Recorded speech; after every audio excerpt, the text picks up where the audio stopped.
Et donc, j'appelle notre rencontre un rendez-vous de la connaissance de Dieu et du salut. C'est un rendez-vous de la connaissance. Parce que c'est ce qui manque à son peuple. Et son peuple est fatigué, chargé à cause de cette chose. Son peuple est perdu. Est sur un mauvais chemin, pas à cause de, je ne sais pas, mais c'est la seule chose, c'est la prière, c'est la connaissance plutôt, dites-le-moi. C'est la connaissance. Et donc quand nous venons ici, le Seigneur nous a donné cette grâce-là de parvenir à cette connaissance de lui, et afin de pouvoir sortir et aller impacter son peuple avec cette connaissance. Et donc vous et moi, faisons partie de cette grâce-là. Avons plutôt cette grâce-là.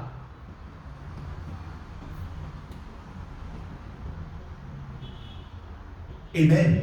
Et donc ce matin, je crois avec assurance, avec certitude, que le Seigneur va nous amener encore à la profondeur de qui il est. Il va nous révéler, à chacun de nous lui-même. Amen. Au travers de nous. Amen. Et donc, nous avons commencé par voir comment il est bon. Et le chant que le frère nous a donné tout à l'heure dit, He is great. Il est comment? Grand. Et tout ce qui vient de lui est grand et bon. Amen. Vous savez, quand quelqu'un ne connaît pas qui est le bon, et quand est-ce qu'une œuvre est qualifiée de bonne, il va fournir assez d'efforts en vain. Il va faire beaucoup d'efforts en vain. Quand quelqu'un ne connaît pas qui est le bon, et quand est-ce qu'un travail, une activité est qualifiée de bonne selon Dieu, la personne va fournir assez d'efforts. Il va faire des performances. Et au finish, ce serait en vain. Et lui-même va rater Dieu. Vous allez comprendre tout à l'heure. Quand on ne connaît pas Dieu, on va dépenser assez d'efforts. Hier seulement, vers la nuit, j'entendais une église pas loin de nous. Si vous voyez comment il dépensait l'énergie, tu as un démon. Comment il passait de temps en chicotant démon. Et il dit Akoba, Akoba. Aujourd'hui, je te dis, point de prière. Akoba. Aujourd'hui, je te tue dans ma vie. Il dépensait assez d'efforts, assez d'énergie. Et il y a des bonnes dames aussi. Et si vous entendez, c'est comme si je vais aller en même temps. Mon peuple dépense tant d'énergie. Et d'autres encore sans le savoir, ils mentionnent des choses dans leur prière qui tuent les gens. Parce que la mort et la vie se trouvent au pouvoir de la langue. Donc quand tu ne connais pas Dieu, tu peux utiliser ta langue pour détruire les gens avec entre griffes le titre d'homme de Dieu, mais sans le savoir. Et donc il est très capital de parvenir à cette connaissance-là de Dieu. Il dit, vous connaîtrez la vérité. Et la vérité fera quoi? Vous rendra libre. Et donc, je disais, quand quelqu'un ne connaît pas Dieu, dépense trop d'efforts. Il dépense assez d'énergie et au finish, il va rater. Il va rater le but. Regardez ce que Christ a révélé à cet homme très riche. Très riche. religieux. Nous allons voir ça. Ce que Christ lui a révélé. Il est tellement riche, pas seulement qu'il est tellement riche, mais aussi il est tellement religieux. Mais il a rencontré Christ. Mais nous allons voir ce que Christ lui a révélé. Donnez-nous Matthieu 19, versets 16 et 10 et 17. Matthieu 19, verset 16 et 17. Merci beaucoup. Aujourd'hui, vous êtes ça. Et voici, un homme s'approcha et dit à Jésus, Maître, que dois-je faire de bon pour avoir la vie éternelle? Et voici, un homme s'approcha et dit à Jésus, Maître, que dois-je faire de bon pour avoir la vie éternelle? Vous voyez sa question? Il dit, Maître, que faut-il que je fasse de bon, de bon pour avoir quelle finalité? Pour avoir la vie éternelle.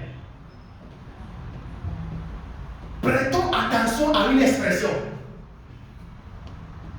Que dois-je faire de bon? C'est bon?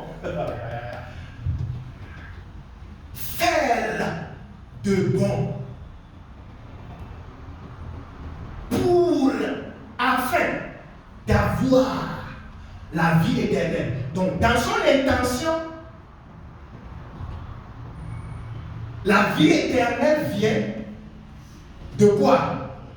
De faire quelque chose de comment? Bon.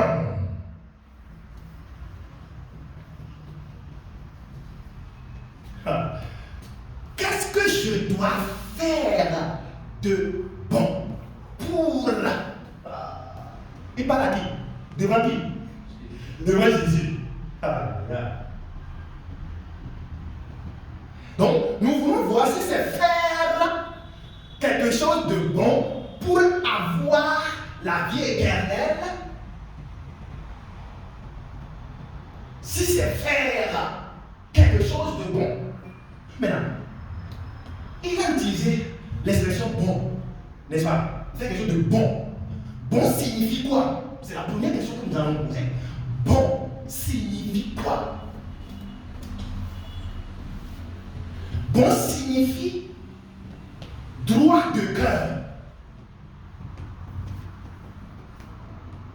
Est-ce que les étudiants sont là? Je ne vois pas les gens en train de dire. Bon signifie droit de cœur. Ça signifie agréable. C'est bon? Ça signifie juste. Bon signifie parfait. Ça signifie honorable. Ça signifie digne de louange et d'adoration. Donc autrement, quand il disait que dois-je faire de bon, il est en train de dire que dois-je faire d'agréable, droit, de juste, de parfait.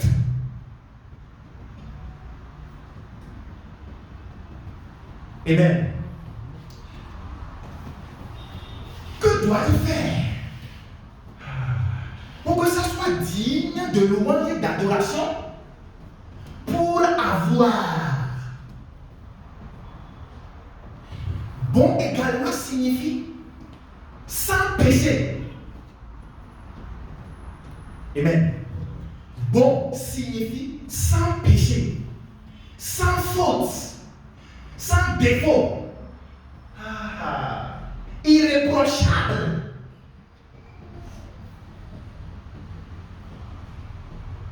Irrépréhensible. En fait, quand on regarde ça, on sait que c'est sans défaut, sans péché. Donc, que dois-je faire sans péché afin d'avoir? Que dois-je faire sans défaut afin d'obtenir? Que dois-je faire d'irréprochable? Pour avoir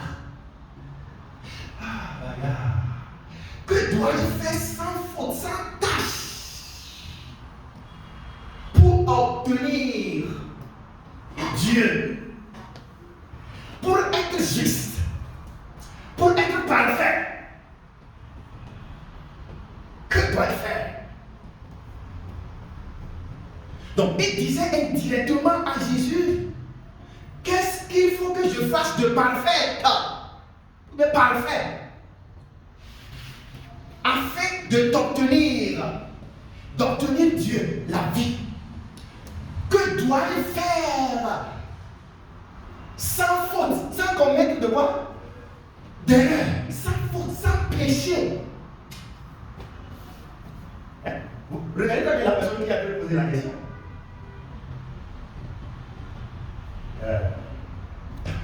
Autrement, vous savez ce qu'il a dit autrement? Dois-je au moins atteindre un jour donné, un nombre de jours donné dans mon jeûne avant d'avoir la vie éternelle?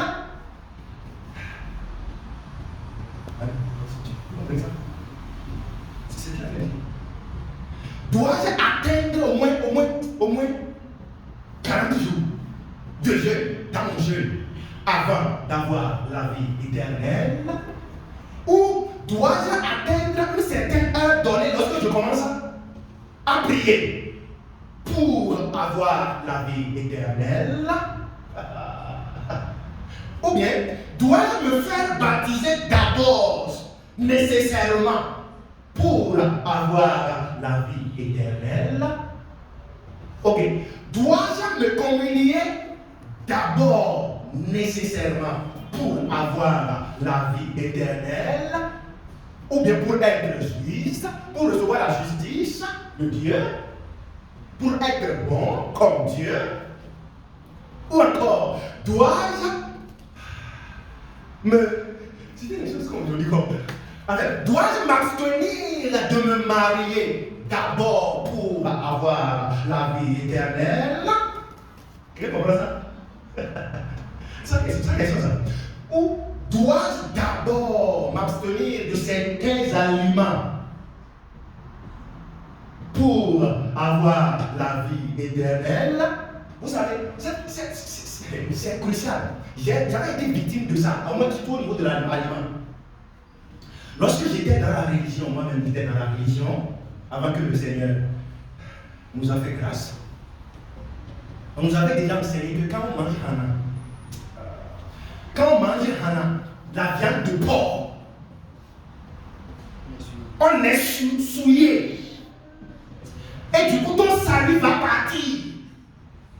Tu vas perdre le salut, tu seras souillé. Quand tu manges la viande de porc. Donc, j'avais reçu cet enseignement. Mon épouse est là. Tu es là, non? Elle aussi. Même le président va vous témoigner. En fait, moi, je ne veux pas me souiller. Hein? Je ne veux pas faire. Non.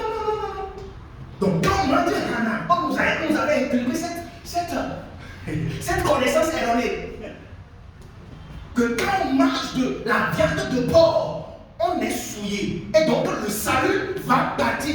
Ou on perd. Ou c'est un crime, c'est un péché. Et donc, il y avait une cérémonie. C'est bon, j'étais invité à une cérémonie à Porto Novo. Ça, c'est au Bénin ici. Et arrivé à cette cérémonie, vous savez, nous sommes assis à table. Et les bons d'abord commencé par servir.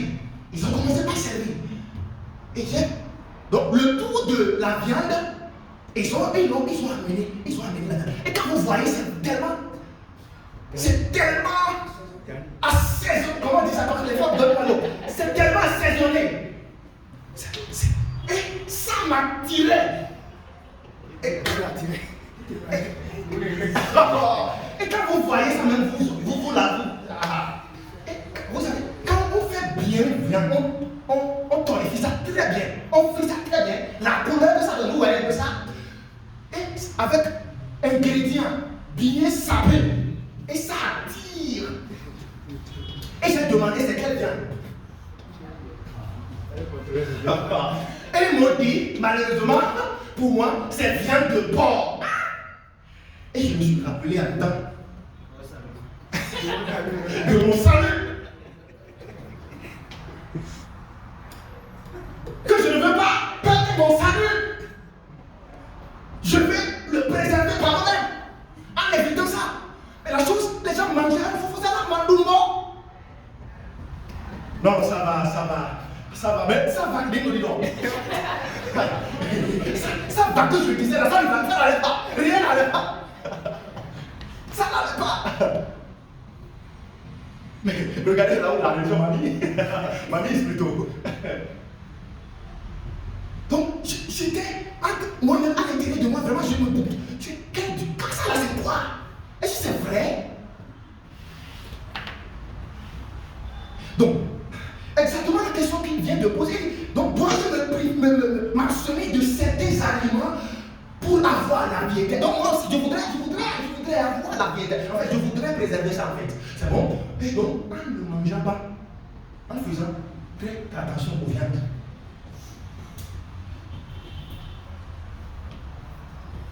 Ou dois-je respecter les commandements de la loi d'abord avant d'avoir la vie éternelle? Autrement dit, avant d'être juste selon Dieu. Cette question-là est adressée à Jésus par cet homme.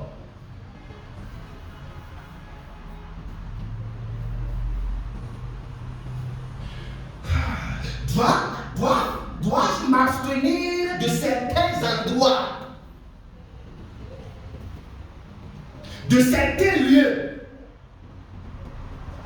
d'abord pour avoir la vie éternelle, pour être parfait selon Dieu, pour être juste selon Dieu? Mais là, nous allons voir la réponse de Jésus. Suite.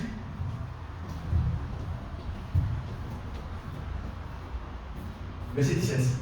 Il lui répondit: pourquoi m'interroges-tu sur ce qui est bon? Donc, cette question même ne devrait pas venir de toi. Parce que avant que Jésus-Christ ne vienne, pourquoi m'interroges-tu sur ce qui est bon? Un seul est bon. Un seul est le bon. Combien de personnes? Qui a répondu à cette question?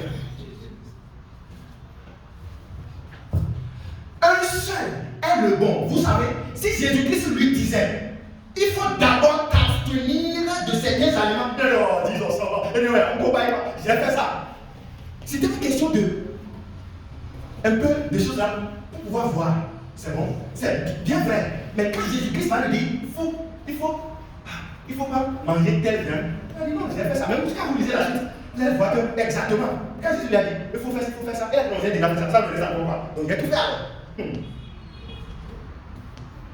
Jésus-Christ lui disait, un seul est le bon. Maintenant, on va souligner quelque chose de très intéressant ici. Intéressante, c'est bon, ici. Lui dit, que doit faire de bon? C'est bon. Jésus lui a dit, un seul est le bon. Il y a une différence entre bon et le bon. Il y a une différence entre bon et le bon. Bon, c'est quoi? Adjectif qualificatif.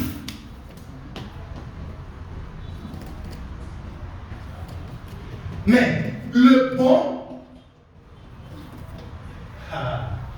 montre quoi? L'identité nature. Le bon montre que ce n'est pas seulement un adjectif, mais plutôt une personne.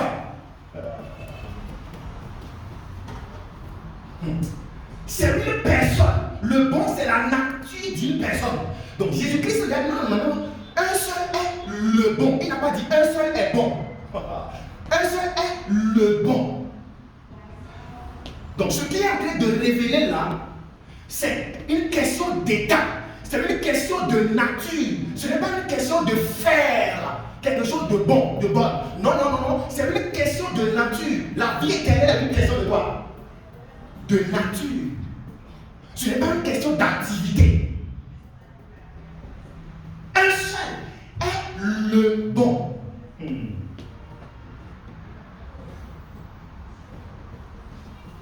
Donc il révélait indirectement l'état, la nature de l'autre. Et disant, un seul est le bon. Donc le bon ici, c'est la nature de la personne qui est le bon. C'est l'identité de la personne. C'est le caractère de la personne. C'est la personnalité de la personne. Donc, être juste n'est pas dans le faire. Être juste est dans quoi? Nature.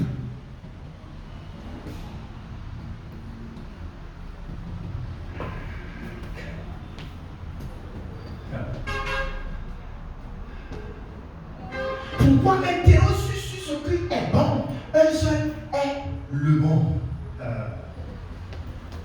Un seul est le bon. Donc, ce qu'il est en train de dire, aïe aïe aïe. Il va devenir le bon quand il est dans le bon. Amen. Un seul est le bon. Maintenant, nous allons voir qui est ce seul qui est le bon. Qui est le seul bon? La question que nous allons poser, qui est le seul bon? Donc Jésus parlait assez, disait assez, donnait à cet homme-là. On révélait à cet homme qui est le seul là, bon. Donnez-nous Psaume 106, verset 1. Psaume 106, verset 1. Ah, tellement me connaître le bon. Le seul bon.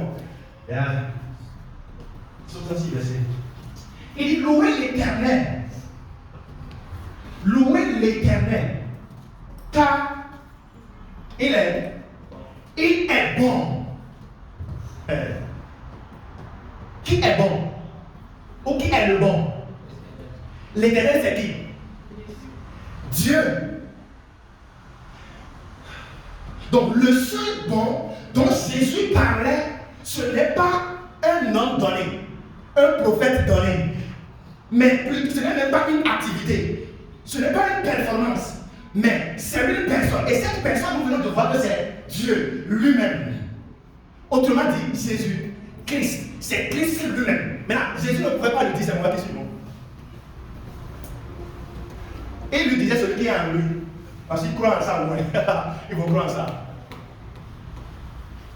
Donc, le seul bon, c'est Dieu. Louez l'Éternel, car il est bon. Ce que David disait, c'est que le bon ici est la nature de Dieu. Bon est l'identité de Dieu. Bon est le caractère de Dieu. Donc, en dehors de bon, ce n'est plus Dieu.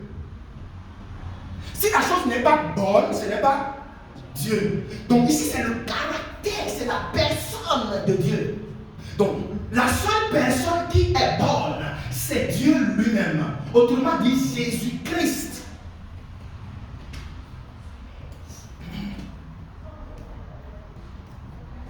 Mais laissez-moi vous dire, quiconque est dans le bon devient le bon. Amen.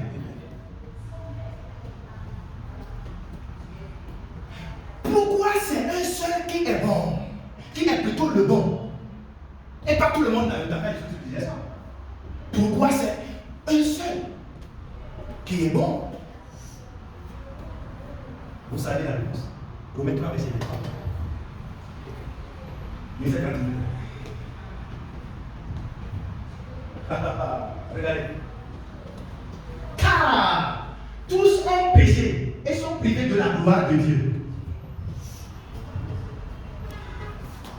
Car tous ont péché. Maintenant, combien de personnes ont péché? Combien de personnes ont péché? Allez. Car tous ont péché. Et sont privés de la gloire de Dieu. Pourquoi un seul? C'est seulement un seul qui est le bon. Parce que car tous ont péché. Donc jusqu'à ce que Jésus ne vienne, ne meure, ne meure pour nos péchés, ne soit enseveli. ne soit ressuscité, ne monte et revienne sous forme d'esprit pour habiter le corps, personne n'était comment? Juste. Donc, du coup, quand il disait que faut-il que je fasse de bon? Oh. Est-ce qu'il était bon ou non? Il n'était pas bon. Car tous sont et sont privés. Tous étaient injustes. Tous étaient reprochables. Tous étaient. Comment je vais dire? Pécheurs. Donc, il n'y a pas quelque chose qu'ils allaient faire en ce moment qui sera qualifié de quoi? De bon. C'est pourquoi je te dis, pourquoi tu me poses une question sur ce qui est bon.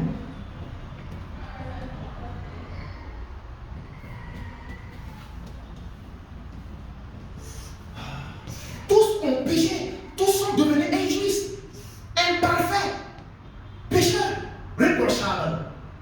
Donc du coup, tout produit qui viendra de cela comment? Amen. Et privé de la gloire de Dieu. Privé. Que veut dire privé? Privé de la gloire de Dieu, c'est-à-dire séparé de Dieu.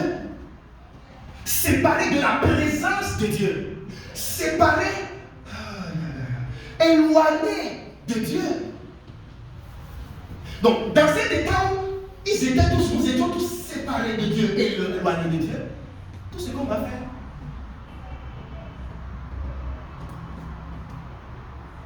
Mais regardez la bonne nouvelle, amen. Regardez la bonne nouvelle lorsque nous étions tous dans cet état. Mort, écrasé, kidnappé par le péché. Nous allons voir dans Romains 5, verset 8. Romains 5, verset 8. Vous êtes bon. Romains 5, verset 8. Mais Dieu prouve son amour. Regardez, autre nom d'amour, c'est quoi? Ça bon. Dieu prouve qu'il est le bon envers nous, en ce que lorsque nous étions encore, comment? Des pécheurs, Christ est mort pour nous. Lorsque nous étions encore séparés de Dieu par nos péchés, Christ est mort pour nous. Il n'est pas mort pour ses péchés.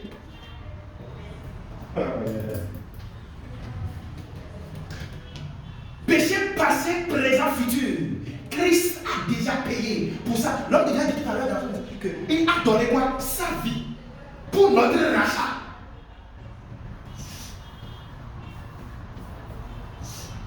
Donc, c'est parce que Dieu est le seul bon. Il est le bon qu'il est venu en la personne de Jésus-Christ. Et est mort pas pour ses péchés. Non, non. Pour nos péchés, pour vos péchés.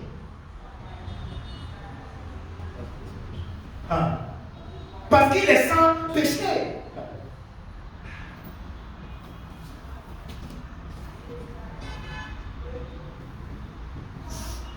Il est sans péché.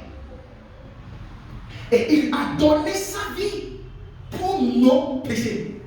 Maintenant, quelle que soit la taille du péché, quelle que soit la taille de vos péchés, sa longueur, sa profondeur, sa largeur, ça veut quoi?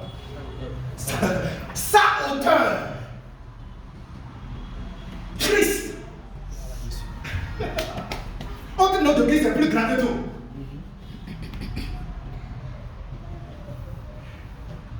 Donc, aujourd'hui, nous voudrons vous faire savoir que quelle que soit la taille de vos péchés, quelle que soit sa longueur, sa largeur, sa hauteur, sa profondeur, Christ a payé pour ça, déjà.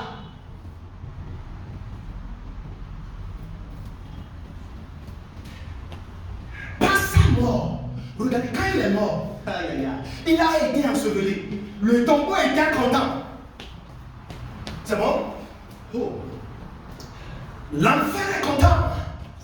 Le tombeau est content d'avoir gardé.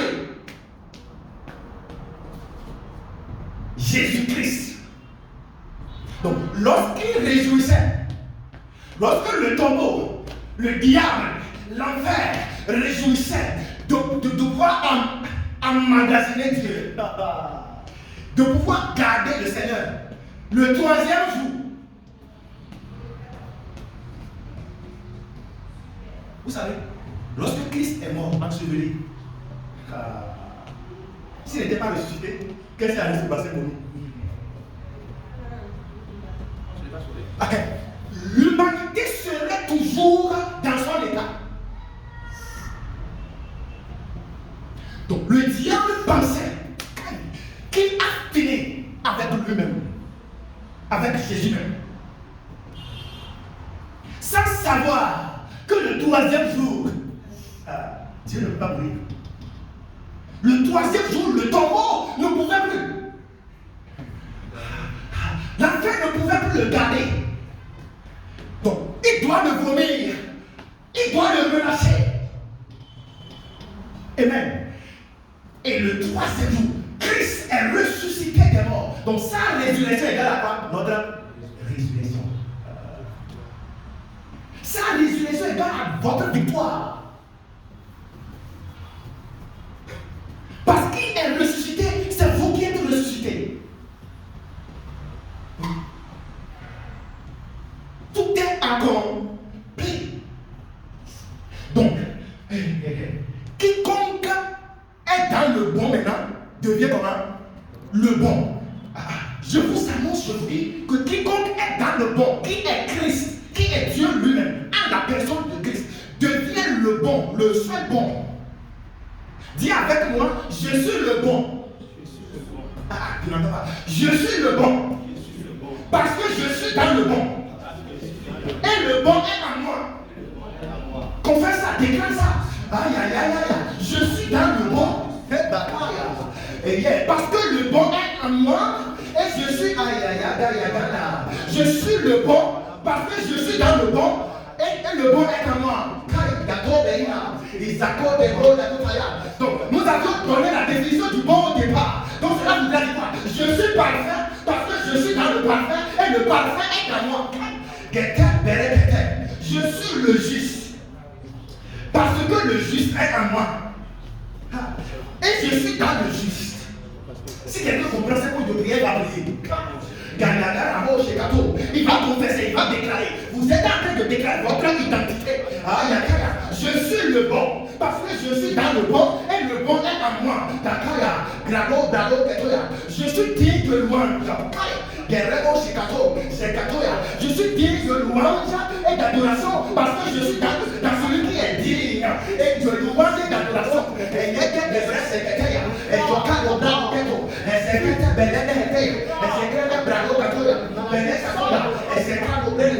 Au nom puissant de Jésus, nous allons prier. Regardez.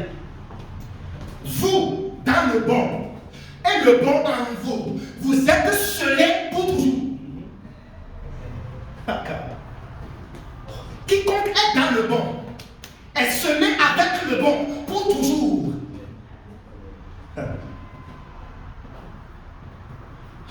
Dis avec moi, moi qui suis dans le bon. Et le bon qui est en moi. Sommes scellés pour toujours. Commence à déclarer ça.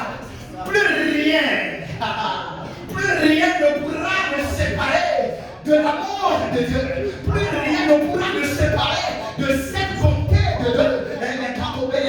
Il s'accorde à une c'est une côté. On a dit c'est l'assurance. J'ai balana masita. C'est grano d'anome oui. J'ai pas la combinaya. J'ai gato beleda. Bravo gato besetaya. Il y a kabaya taya. Il a pas brazo keto. Il va toya baruka tobele. Et il y a 35 ans. Vous allez voir quelque chose. Le bon, vous qui êtes dans le bon, et le bon qui est en vous, vous êtes scellés pour toujours. Vous êtes collés.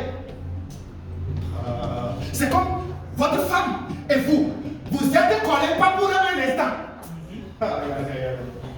C'est l'image ça. Christ et l'église. Ma femme et moi sommes collés comment? Est-ce que c'est temporairement? Hein? Parce que moi, le bon, parce qu'il m'a reçu.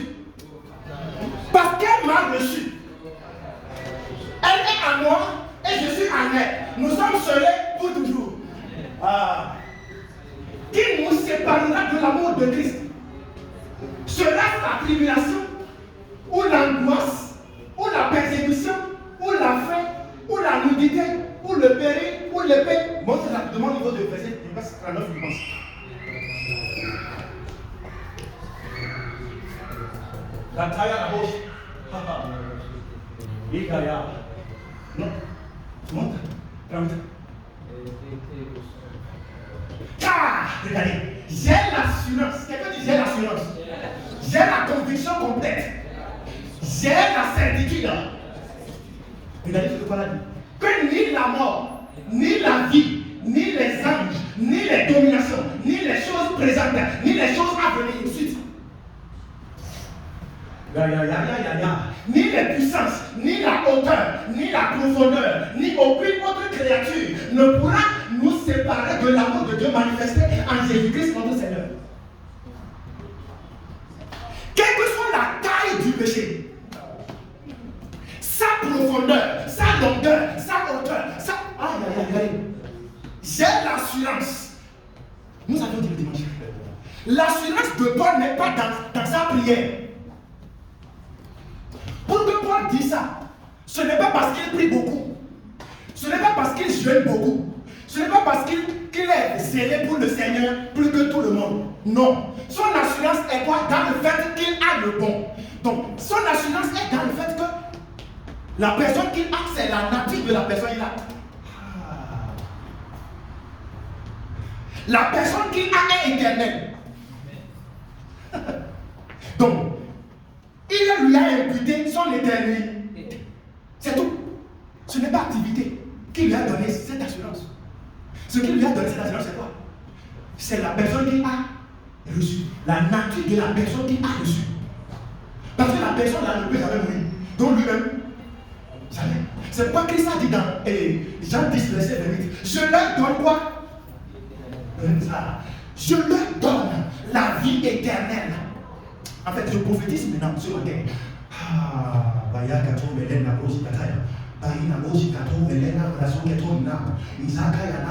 Quelle que soit l'attaque de l'ennemi, quelle que soit la situation, je déclare que vous êtes scellés. Votre couple est scellé pour toujours au nom puissant de Jésus.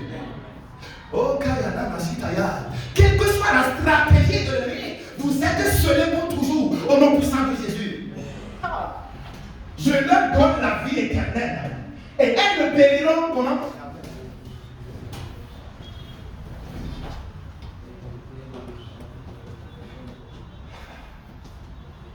Leur non-pénation est dans quoi? Dans la vie reçue. Hein? Notre non-pénation est dans la vie que nous avons reçue. Ce n'est pas dans les activités que nous faisons. Ce n'est pas quand je viens ici prêcher. Non. Mon nom, une pénation. Les docteurs. Ma non-pénation. C'est bon. C'est dans la vie de Christ. Que quelqu'un ne dise pas parce que j'ai oublié. C'est ça. En fait, c'est ça l'homme demandait à Jésus. Que dois-tu faire comment? De bon. Non. On est bon quand on a quoi? Le bon. Le bon, m'a imputé son bon. Je leur donne la vie éternelle et elles ne périront jamais. Et personne ne les ravira de ma main. Que veut dire la vie de la main éternelle? Arraché. Dis, ma femme là, personne ne va l'arracher de moi. Les gens qui sont là, ma femme, personne ne l'arrachera. Si tu es femme ici, dis mon mari. Ma femme, personne ne t'arrachera de ma main. Quelle que soit la nature. Mais ceux qui ne sont pas mariés, allez vous marier. Ma femme. Mais je ne vous presse pas. Ma femme, personne ne t'arrachera de ma main. Parce que nous sommes quoi? L'image de quoi? Christ et l'Église. C'est ça. Notre femme nous a reçu. Et j'ai donné ma vie pour ma femme. Et ma femme a reçu la vie. Et c'est éternellement.